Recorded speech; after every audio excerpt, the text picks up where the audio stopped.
Well, good morning and welcome back, everyone. Even though COSI is still closed for some cleaning and maintenance, science is all around us. So that's why I'm out here with Taylor, and looks like you've got some fun stuff set up. So what do we have going on over here? So today is all about clouds here at COSI. I was wondering, Liz, actually, if you could kick us off with sort of, what is a cloud? So a lot of people are probably familiar with the water cycle, which means that water can show up in 3 different forms.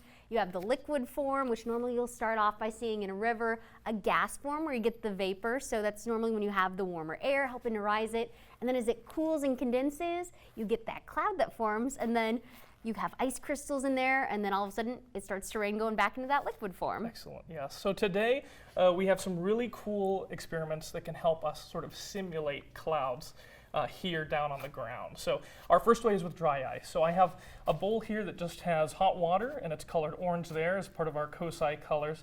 And I'm just going to add some dry ice into that. Ooh. So dry ice is frozen carbon. All right, and carbon does not go through those different phases that you mentioned like water does, from liquid to gases to solids. It does what we call sublimation. So it goes right from a solid like this into a gaseous form. And you can see there, as that's happening, we're actually freezing water vapor in the air, and we're generating a cloud here. That is so cool. So it's very cool.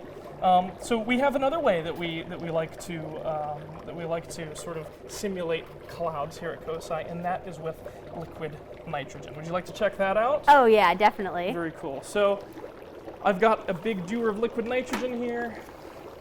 I'm going to pour that out into our thermos. Liquid nitrogen is very, very cold, minus 320 degrees below zero. That's why we have our glasses and our gloves here. The dry ice here is very, very cold as well. What I'm going to do, I'm just going to add some of this liquid nitrogen into our flask here.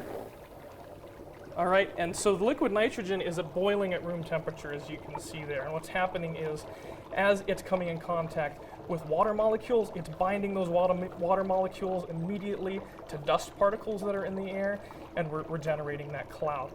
One way we can sort of speed that process up, just like we did with the hot water in the bowl there, is by introducing copper, which is going to make that boiling happen even quicker and build some pressure. So I'm going to do that. Ooh. If you want to stand back a little, and we get a very concentrated cloud. Yes, a cloud in sort of a different way there.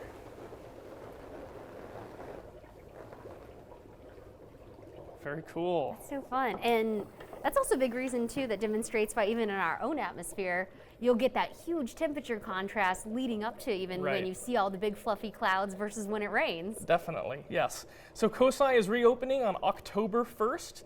And actually, we start every morning with a cloud ceremony. We use our liquid nitrogen.